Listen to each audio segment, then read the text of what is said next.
अस्सलाम वालेकुम। हम बात कर रहे हैं लीडरशिप एंड टीम मैनेजमेंट पे और हम आप फर्दर डिस्कशन करेंगे क्रिएटिंग विजन पे। ओके जी, हमने डिस्कस किया था what is a mission vision के विजन क्या होता है। अब हम जो है वो बात करेंगे कैरेक्टरिस्टिक्स ऑफ ए विजन कि जब हम विजन की बात करते हैं तो इसमें जो है वो कैरेक्टरिस्टिक्स क्या है। हमने ये कह दिया कि विजन को डिफाइन कर दिया, विजन क्या होगा।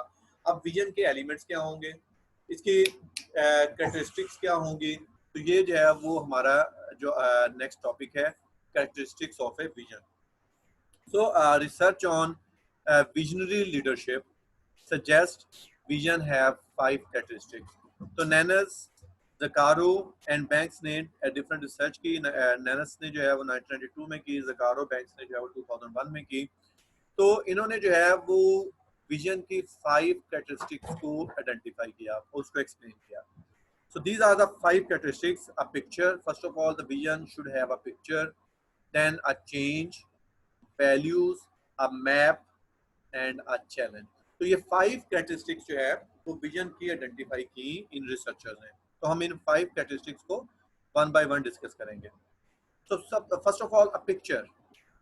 A vision creates a picture of a future that is better than the status quo, an abstraction about the future that requires an act of faith by the follower.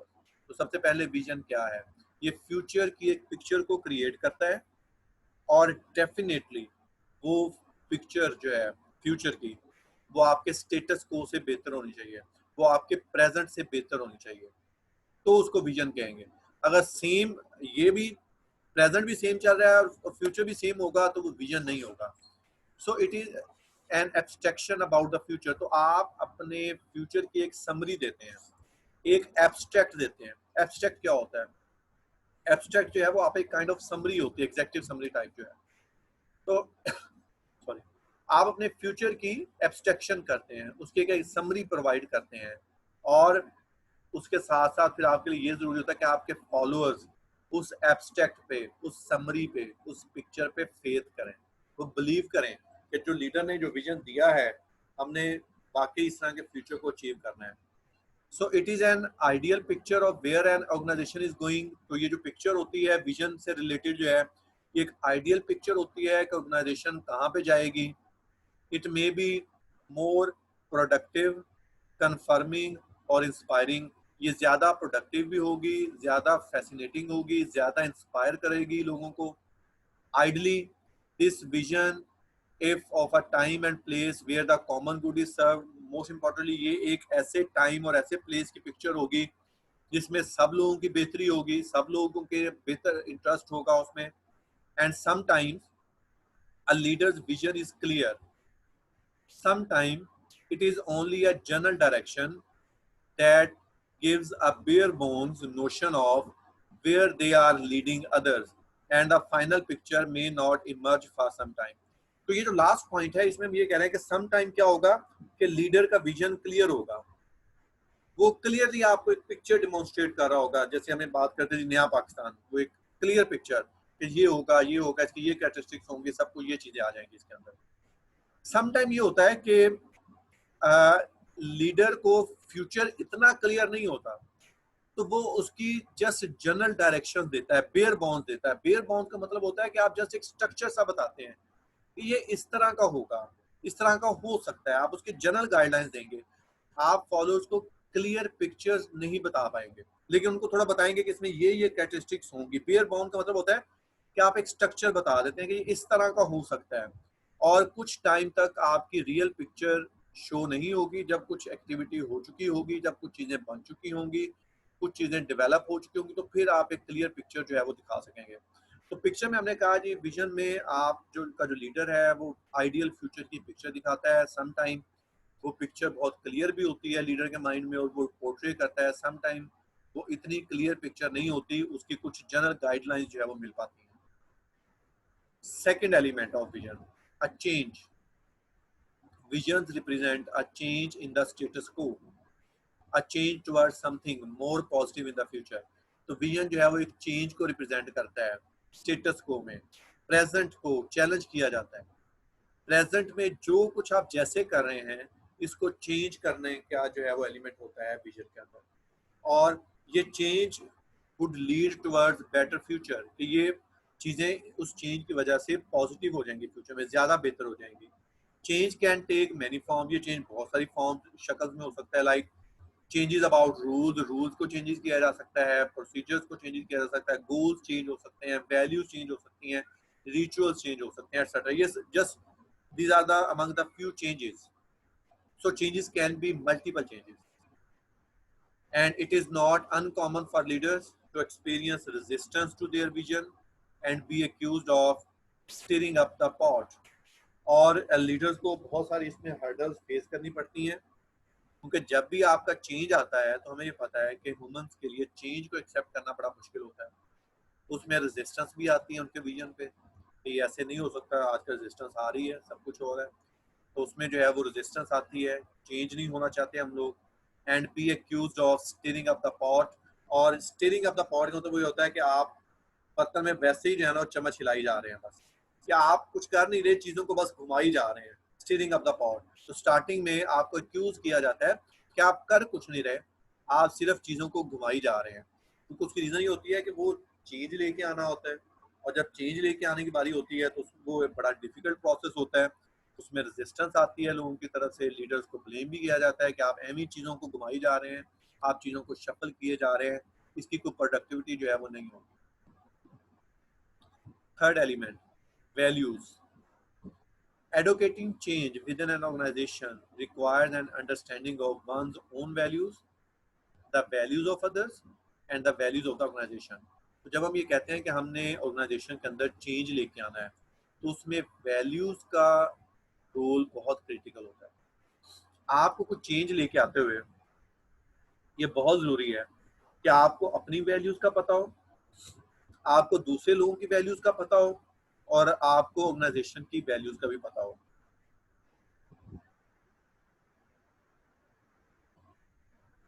So a vision that everyone in the company is important places high value on human dignity. अब हम इसमें दो different visions की बात करेंगे।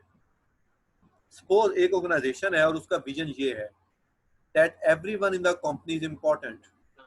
जो leader है organisation का, जो डायरेक्टर है, मैनेजर है, एग्जीक्यूटिव डायरेक्टर है, उसका विजन ये है कि ऑर्गेनाइजेशन में हर बंदा बहुत इंपॉर्टेंट है, everyone is important.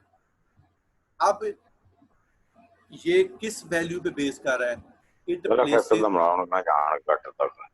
It places a high value on human dignity. तो अगर आपका जो है वो विजन ये है कि ऑर्गेनाइजेशन में हर बंदा इंपॉर्टेंट है, तो आप ह्यूमन डिग्निटी को वैल्यू कर रहे हैं ज्यादा। आप ये समझते हैं कि बीइंग ह्यूमन, हर बंदे की सेल्फ रिस्पेक्ट है, हर बंदा इंपॉर्टेंट है। सो इट मीन्स कि हमारी जो वैल्यू है ऑर्गेनाइजेशन की, जो हमारी वैल्यू, लीडर की वैल्यू है, फॉलोअर्स की वैल्यूज हैं, या ऑर्गेनाइजेशन की वैल्यू है, वो ह्यूमन डिग्निटी है। और similarly if the vision suggest that everyone is equal, और अगर जो है वो आपका विजन ये है कि जी एवरीवन इज इक्वल, हर बंदा ऑर्गेनाइजेशन में इक्वल है, it places for fairness and justice and primary value. तो इसका मतलब है कि इसमें कौन सी वैल्यू को ज्यादा इंपॉर्टेंस दी जा रही है? फेयरनेस को, जस्टिस को जो है वो ज्यादा इंपॉर्टेंट समझा जा रहा है। तो ये दो हमने जस्ट डिफरेंट विजन्स लिए हैं ताकि वैल्यूज को बताया जा सके। अगर ऑर्गेनाइजेशन समझती है कि तमाम इंसान बहुत इंपॉर्टेंट है, तो आपका विजन ये हो सकता है कि जी everyone is important in the company. और अगर आप जो है वो सजेस्ट करते हैं जी एवरीवन इज इक्वल, कि हर बंदा इक्वल है, हर बंदे के इक्वल राइट्स हैं, तो फिर आप फेयरनेस को और जस्टिस को जो है वो प्रमोट कर रहे हैं। तो जो आपका विजन होता है, जो आपने चेंज लेके आना है आपने चेंज, वो आपकी वैल्यूज के साथ, दूसरे लोगों की वैल्यूज के साथ, ऑर्गेनाइजेशन की वैल्यूज के साथ मैच होना चाहिए, वो उसके ऊपर बेस करता है। Then the fourth one, a map. A vision provides people with the map to guide them, to let them know when they are on or off track. जो फोर्थ एलिमेंट जो vision में है वो अपने followers को, subordinates को एक map provide करता है। अब मैप क्या होता है? वो आपको रास्ता बताता है। मैप आपको गाइड करेगा कि क्या आप ऑन द ट्रैक हैं या आप ऑफ ट्रैक हो गए हैं, आप ठीक रास्ते पे चल रहे हैं या आप अपने रास्ते से उतर चुके हुए हैं। तो मैप जो है फोर्थ एलिमेंट है, इसमें ये बहुत जरूरी है कि आपको ये पता हो, लोगों को ये पता हो कि जी हम ठीक रास्ते पे चल रहे हैं या हम अपने रास्ते से भटक गए हैं। So people feel a sense of certainty and calmness when they know they are on course and a vision. जब लोगों को ये पता हो कि वो ठीक रास्ते पे चल रहे हैं, वो अपने विजन के मुताबिक चल रहे हैं, सारी चीज़ें ठीक चल रही हैं, तो आपके सबऑर्डिनेट्स लोग सर्टेनिटी को फील करते हैं, वो काम फील करते हैं, वो पुरस्कून रहते हैं, उन्हें पता होता है कि हम अपने विजन के मुताबिक चल रहे हैं। एंड और जैसे अभी हम ये सोचते हैं कि अगर चीज़ें ठीक नहीं चल रही तो हमें अनरेस्ट है, हमें ये लग रहा है कि शायद चीज़ें विजन के मुताबिक नहीं चल रही, हम ऑन ट्रैक नहीं है, शायद हम ऑफ ट्रैक हो चुके हैं। So vision provides a guiding philosophy for people which gives them meaning and purpose। तो जो विजन होता है वो लोगों को गाइड करने के लिए एक फिलॉसफी देता है और वो उनके मीनिंग और पर्पस देता है जो कुछ वो कर रहे होते हैं। सो a vision provides people with a map to guide them, to let them know when they are on or off track। ये हम उसी वो मैप की बात कर रहे हैं। So when people know the overarching goals, principles and values of the organization, it becomes easier for them to have an identity and know where they fit within the organization। जब लोगों को organisation के goals का पता हो, principles का पता हो, वैल्यूज का पता हो, तो उनके लिए बहुत इजी हो जाता है कि वो खुद को आइडेंटिफाई करें और ये सोचें कि वो इस ऑर्गेनाइजेशन में कहाँ पे फिट हो सकते हैं।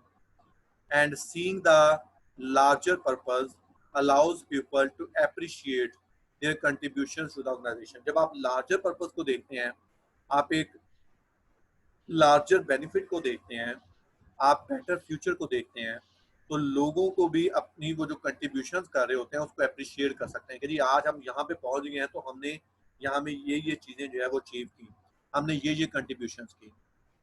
And the last one, fifth one, a challenge. Finally a vision challenges others to transcend the status quo, to do something to benefit others। और जैसे हमने कहा कि विजन जो है वो एक चैलेंज लेके आता है कि हमने चीज़ों को चेंज करना है, तो यहाँ पे दूसरे लोगों के लिए चैलेंज आता है कि जो स्टेटस को चेंज करना है, आपने जो है वो जो चीज़ें जैसे कर रहे हैं उस तरीके को इम्प्रूव करना है, बेहतर तरीके से करना है, दूसरे लोगों को बेनिफिट देना है। सो visions challenges people to commit themselves to worthwhile causes।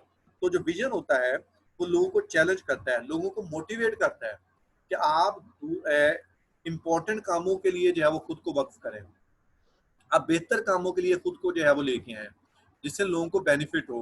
So we are having two examples over there। The first one is an example is John F. Kennedy, that is US President, My Fellow American speech। तो John F Kennedy जब जो है वो president बना तो उसने US के लोगों के साथ जो उसने फर्स्ट स्पीच की, जो उसने स्टार्ट की थी माय फेलो अमेरिकन, उस स्पीच का जो बेसिक पर्पस था वो अमेरिकन को जो है वो मोटिवेट करना था, गाइड करना था। उसने अपनी स्पीच में ये कहा था जी, my fellow American, don't think about what US can do for you, think about what you can do for US। तो उसका जो फर्स्ट स्पीच उसने ये कहा था कि आप ये मत सोचें कि अमेरिका आपके लिए क्या करेगा, यूएस अपने लोगों के लिए क्या कर रहा है, बल्कि आप ये सोचें कि आप यूएस के लिए क्या कर रहे हैं, आप अमेरिका के लिए क्या कर रहे हैं। तो उसका बेसिक पर्पस ये था कि आप ये मत सोचें कि आपका मुल्क आपके लिए क्या कर रहा है, वो आपको कैसे सपोर्ट कर रहा है, वो आपको कैसे बेनिफिट दे रहा है, बल्कि आप ये सोचें कि आप अपने मुल्क को कैसे सपोर्ट कर रहे हैं, आप जो है वो अपनी कंट्री के लिए क्या कर रहे हैं, क्या कंट्रीब्यूशन है आपकी। तो ये वो स्पीच थी जिसने अमेरिकन को, यूएस के लोगों को उसने मोटिवेट किया था, जिसने लोगों के थिंकिंग स्टाइल को चेंज किया था कि हमने सब कुछ जो है वो इस चीज पे नहीं सोचना कि हमारी कंट्री हमारे लिए क्या कर रही है। जैसे हम आज सोचते हैं कि हमारे मुल्क ने हमारे लिए क्या किया, हमें ये नहीं मिलता, हमें वो नहीं मिलता, हमें ये सारी चीजें नहीं है। हम क्या करते हैं, जैसे अभी वो मेजर काशिफ ने ये कहा कि यहाँ पे तो जो है वो एक हमारे पास जो सब्जी फरोश है वो भी जो है वो 2 नंबरी कर रहा होता है। मतलब हम ये नहीं सोचे कि हम लोगों को बेनिफिट कैसे दे रहे हैं, हम सिर्फ ये सोचते हैं कि मुझे क्या बेनिफिट मिल रहा है। मुझे चीनी सस्ती नहीं मिल रही, हमें आटा सस्ता नहीं मिल रहा। भाई बात ये है कि अगर आप सब्जी जो है वो महंगी बेच रहे हैं, आप फ्रूट महंगा बेच रहे हैं, तो जो लोग आपसे खरीदेंगे वो भी तो चीजें आगे कॉस्टली देंगे ना जाके। तो ये एक पॉइंट ऑफ व्यू था जो American president John F Kennedy ने दिया था। उसने कहा था कि आप ये मत सोचें कि आप अपने मुल्क के लिए क्या कर रहे हैं, बल्कि आप सॉरी आप ये मत सोचें कि आपका मुल्क आपके लिए क्या कर रहा है, बल्कि आप अपनी कंट्रीब्यूशन को भी देखें। तो ये एक लाइफ चेंजिंग आर्गुमेंट था, लाइफ चेंजिंग स्पीच थी यूएस के लोगों के लिए। Then there is another example of an organization with a clear challenge component is the Licomia and Lofa Society's team in training program। ये एक सोसाइटी स्टार्ट की गई जो डिफरेंट जो आपकी एथलीट्स हैं और डिफरेंट रेसेस वगैरह जो आपकी चलती हैं, उस रेस के मैराथन के पॉइंट ऑफ व्यू से थी कि लोग उस मैराथन में पार्टिसिपेट करते थे, और जो भी लोग उसमें पार्टिसिपेट करते थे उनको ट्रेनिंग प्रोग्राम डेवलप किए जाते थे। वो इंटरनेशनल कोचेज, नेशनल कोचेज जो है उनके साथ साथ ट्रेनिंग करते थे। तो लोग उस मैराथन में पार्टिसिपेट करते थे, साथ साथ जो है वो ट्रेनिंग लेते थे। उन कोचेज के साथ ट्रेनिंग लेते थे जिनको वैसे वो अफोर्ड नहीं कर सकते, लेकिन उसके अगेंस्ट उनको क्या करना पड़ता था, वो फंड्स देते थे। और उस फंड्स का पर्पज ये होता था कि कैंसर को रोका जाए और कैंसर के ऊपर जो है वो रिसर्च की जाए। ये यूएस की वो एक सोसाइटी थी। तो बेसिकली जो है इस सोसाइटी का पर्पज ये था to prevent the cancer and promote cancer research, कि कैंसर को रोका जाए और कैंसर के ऊपर जो है वो रिसर्च की जाए कि इसके ऊपर कैसे इसको क्योर किया जा सकता है। तो लोग उसमें जो है वो इस सोसाइटी के अंदर बहुत ज्यादा पार्टिसिपेट करते थे। लोगों का ये कहना था कि जी हमें 2 बेनिफिट्स मिलते हैं, हम जो अपना बेनिफिट चाहते हैं हमें वो भी मिल रहा है, हम मैराथन में आना चाहते हैं हमें मैराथन मिल रही है, साथ साथ ट्रेनिंग मिल रही है, और उसके से ज्यादा हमें ये बेनिफिट मिल रहा है कि हमें ये फील होता है कि हम एक नोबल कॉज का पर्पस बन रहे हैं। हम जो है वो कैंसर को रोकने के लिए फंड्स दे रहे हैं। तो वो चीज़ जो वो शायद अपनी ट्रेनिंग्स पे कंज्यूम करते, उन्हें फील होता है कि हमारी एक बेटर पर्पस पे जो है वो कंज्यूम हो रही है और साथ साथ हमारा जो गोल है वो भी पूरा हो रहा है। So that is a challenge. So now characteristics of a vision. अब हम इस पूरी जो हमने 5 कैरेक्टरिस्टिक्स को डिस्कस किया, हम इसको विजन के अंदर इसको समराइज करते हैं। To summarize, a vision have 5 main characteristics. First, it is a mental picture और image of a future that is better than the status quo एक मेंटल पिक्चर है, एक इमेज है फ्यूचर का जो करंट स्टेटस से बेहतर होगी। Second, it represents a change and points to new ways of doing thing. ये चेंज को बताएगा और चीज़ों को आपने कैसे करना है बेहतर तरीके से, नए तरीके से, वो बताएगा। Third, it is grounded in values. वो चेंज वैल्यूज़ के दौरान होना चाहिए, क्योंकि वैल्यूज़ चेंज होती हैं। पाकिस्तान में वैल्यूज़ कुछ और हैं, इंडिया में वैल्यूज़ कुछ और हैं, यूएस में, यूके में वैल्यूज़ कुछ और हैं, यूरोप में वैल्यूज़ कुछ और हैं। तो वहाँ की ऑर्गेनाइजेशन की वैल्यूज़ भी चेंज है, तो हमें उन वैल्यूज़ के मुताबिक अपना विजन लेके आना पड़ेगा। Fourth, it is a map that give direction and provide meaning and purpose. ये एक मैप है जो आपको डायरेक्शन देता है, मीनिंग और पर्पस बताता है। लोग आप गेस कर सकते हैं कि हम राइट ट्रैक पे हैं या रॉन्ग ट्रैक पे हैं। And finally, it is a challenge to change things for the better. ये एक चैलेंज होता है कि आपने चीज़ों को चेंज करना है बेटर फ्यूचर के लिए। तो ये हमारे पास हमने डिस्कस की, ये 5 एलिमेंट्स हैं हमारे पास विजन के पॉइंट ऑफ व्यू से, कि जब आपने विजन को क्रिएट करना है तो ये 5 स्टेप्स हैं, 5 डिफरेंट एलिमेंट्स हैं जो आपको कंप्लीट करना पड़ते हैं। तो ये विजन से रिलेटेड जो है वो हमने डिस्कशन की, विजन क्या होता है और इसके कौन कौन से एलिमेंट्स जो है वो हो सकते हैं।